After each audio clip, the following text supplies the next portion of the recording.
भारत का इतिहास रहा है कि भारत के ब्राह्मणवादी विचारधारा के लोगों ने इस देश के दलित, शोषित और पीड़ितों के अधिकारों को हमेशा से उनके अधिकारों का हनन किया है। हम इस देश का इतिहास देखें तो हमको ये पता चलेगा कि करीब 2000 सालों तक इस देश में ब्राह्मणवादियों ने जो जो अपने आप को अप्रकाश कहते हैं, सो कॉल्ड ब्राह्मण, क्षत्रिय और वैश्य, उन्होंने ही 2000 सालों तक पूरा 100% आरक्षण शिक्षा के ऊपर, नौकरियों के ऊपर, आर्थिक व्यवस्था के ऊपर, जाति व्यवस्था के ऊपर, वो इन्हीं लोगों का अधिकार है।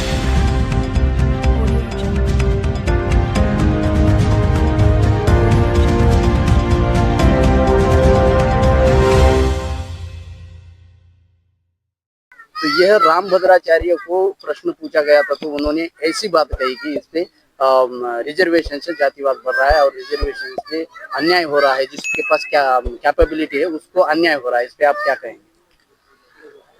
सही में देखा जाए तो भारत का इतिहास रहा है कि भारत के ब्राह्मणवादी विचारधारा के लोगों ने इस देश के दलित, शोषित और पीड़ितों के अधिकारों को हमेशा से उनके अधिकारों का हनन किया है।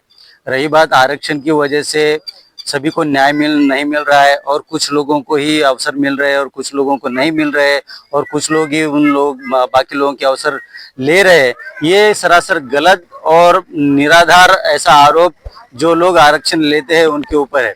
अगर हम इस देश का इतिहास देखें तो हमको ये पता चलेगा कि करीब 2000 सालों तक इस देश में ब्राह्मणवादियों ने जो जो अपने आप को अप्रकाश कहते हैं, सो कॉल्ड ब्राह्मण, क्षत्रिय और वैश्य, उन्होंने ही 2000 सालों तक पूरा 100% आरक्षण शिक्षा के ऊपर, नौकरियों के ऊपर, आर्थिक व्यवस्था के ऊपर, जाति व्यवस्था के ऊपर, वो इन्हीं लोगों का अधिकार है। भारत का संविधान आने के बाद डॉक्टर बाबा साहब अम्बेडकर ने इस देश के दलित, शोषित, पीड़ितों को आरक्षण मुहैया कराया, जिसकी वजह से इस देश में सामाजिक समानता स्थापित हो सके और उसकी वजह से संविधान के अंतर्गत schedule caste, schedule tribe, OBC और माइनॉरिटीज को कुछ अधिकार दिए हैं। वो अधिकार उनको इस वजह से दिए गए हैं कि वह इस देश की प्रगति में कंट्रीब्यूट कर सके, उनको समानता का अधिकार मिल सके, उनको शिक्षा मिल सके, उनको नौकरियां मिल सके, उनको डिग्निटी से रहने का अधिकार मिल सके। इसके लिए यह आरक्षण की व्यवस्था भारत के संविधान के अंतर्गत डॉक्टर बाबा साहब आम्बेडकर ने की थी।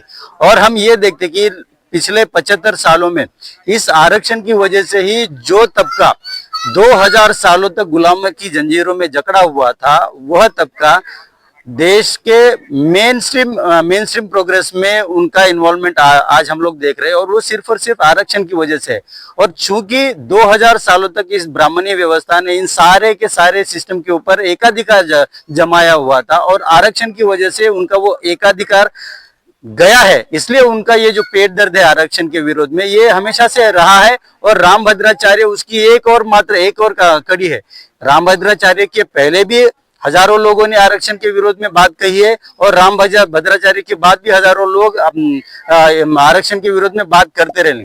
मुद्दा ये है कि क्या आरक्षण की वजह से इस देश का वो गरीब तबका, वो पिछड़ा तबका मेन स्ट्रीम डेवलपमेंट में, देश की प्रोग्रेस में हाथ बटा रहा है या फिर नहीं बटा रहा है, ये सबसे बड़ा मुद्दा है। और हम ये देखते हैं कि पिछले 75 सालों में इस देश की प्रगति में यह तबका अपना कंधे से कंधा मिलाकर इस देश को आगे बढ़ाने के लिए उनका हाथभार, उनका टैलेंट और उनकी शिक्षा को वो यूटिलाइज कर रहा है। और इसलिए मुझे ये लगता है कि ये जो आरोप है आरक्षण के विरोध में, ये सिर्फ और सिर्फ डॉक्टर बाबा साहब के प्रति घृणा की वजह से, सिर्फ और सिर्फ ये जो गरीब दलित तबका है, SC, ST, OBC और माइनॉरिटीज, यह तबका जो आगे बढ़ रहा है शिक्षा की वजह से, उनके विरोध में उनका पेट दर्द ये हमेशा से रहा है और ये आगे भी रहेगा।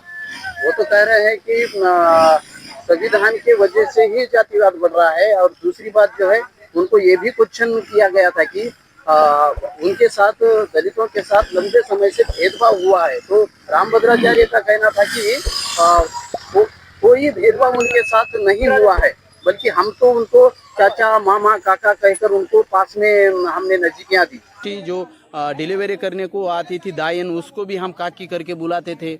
यानी से ऊपर दुनिया का सबसे श्रेष्ठ संविधान है, भारत के संविधान से भी मनुस्मृति श्रेष्ठ संविधान है। और बाबा साहब को संस्कृत न आने की वजह से उन्होंने मनुस्मृति जलाने का पाप किया बोल के बड़ी बात उन्होंने ये कही। मुझे लगता है रामभद्राचार्य को सामाजिक ज्ञान है या नहीं, मुझे इसका पता नहीं। अगर वो ये कह रहे हैं कि इस देश के दलित, शोषित और पीड़ितों के साथ कभी भी अन्याय नहीं हुआ था, तो ये सरासर गलत है और फैक्चुअली रॉन्ग इन्फॉर्मेशन रामभद्राचार्य दे रहे हैं, ऐसा मुझे लगता है। अगर हम भारत का इतिहास उठाकर देखें तो 2000 सालों से इस देश की जो सामाजिक व्यवस्था है, ब्राह्मण, क्षत्रिय, वैश्य और शूद्र और उसके नीचे अस्पृश्य, ये क्या है? ये सामाजिक भेदभाव को दिखाने का एक सिस्टम है और इसी की वजह से इस देश में हजारों सालों तक सामाजिक भेदभाव होता आ रहा है। आप मनुस्मृति को छोड़िए, आप भारत स्वतंत्र होने के पहले भी अगर हम लोग भारत का इतिहास देखेंगे तो इस देश में सती व्यवस्था, सती प्रथा किसने लागू की? इस देश के दलितों को शिक्षा से किसने वंचित रखा? इस देश के दलितों को नौकरियों से किसने वंचित रखा? इस देश के सभी शोषितों को सारे अधिकारों से वंचित किसने रखा? ब्राह्मणों ने, ब्राह्मणवाद ने रखा, मनुस्मृति ने रखा। मनुस्मृति का कोई भी श्लोक आप उठाकर देखोगे तो आप में उसमें सामाजिक विषमता ही दिखेगी। और ये कहना कि मनुस्मृति जो है देश का ही नहीं बल्कि मानवता का ही सर्वश्रेष्ठ संविधान है, ये सरासर गलत है।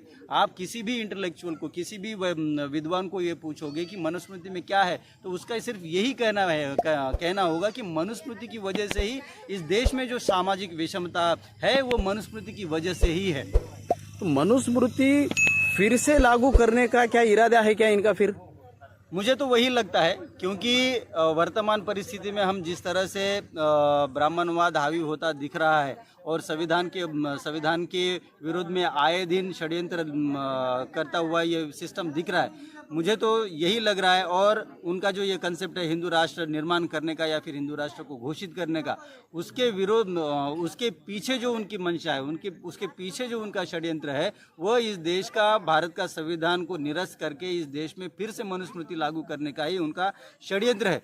भले ही वो डायरेक्टली नहीं करेंगे, लेकिन अदृश्य तरह से इनडायरेक्टली मनुस्मृति को वो डेफिनेटली लागू करेंगे, यही उनका षड्यंत्र है। और इसी वजह से रामभद्राचार्य जैसे लोग मनुस्मृति को फिर से समाज में लागू करने के लिए मनुस्मृति की मुखालफत करते हुए हम लोग देख रहे हैं। और इसी का एक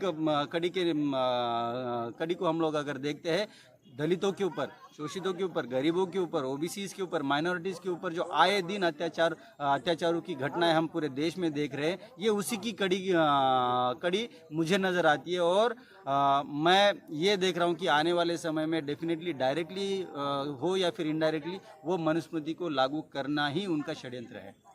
तो इसमें आप समता सैनिक दल के माध्यम से हो या अंबेडकरी राइट समाज के माध्यम से, इस पर आपकी क्या भूमिका रहेगी? मेरा ये मानना है कि इस देश का जो व्यक्ति है, इस देश का जो नागरिक है, जो भारतीय संविधान को प्यार करता है, जो भारतीय संविधान को मानता है और जो ये समझता है कि भारत के संविधान की वजह से ये देश आज 75 सालों के बाद भी अखंडित है, मेरा ये मानना है कि भारत के संविधान को ही हमको देश के आखिरी नागरिक तक ले जाना होगा। भारत का संविधान ये मानवता का संविधान है। भारत का संविधान ये मानव मुक्ति का संविधान है। It is a manifesto of human rights. तो हमको संविधान को मानने वाले लोगों ने ये बीड़ा उठाना चाहिए कि भारतीय संविधान वर्सेस मनुस्मृति, ये युद्ध अपने चरम पर आ चुका है। और भारत के संविधान को मानने वाले आदमी ने, डॉक्टर बाबा साहब आम्बेडकर को मानने वाले आदमी ने, समता, स्वतंत्रता, बंधुता और न्याय को मानने वाले लोगों ने भारत के संविधान को देश के आखिरी नागरिक तक लेके जाना, ये उनका सबसे परम कर्तव्य होना चाहिए, ऐसा मानता हूँ। और मनुस्मृति को अगर कोई जवाब दे सकता है तो वो आम्बेडकरी विचार है, बुद्ध का विचार है और भारत का संविधान ही है। और दूसरा कोई रास्ता भारत के नागरिकों के सामने इस मनुस्मृति को चैलेंज करने के लिए नहीं है।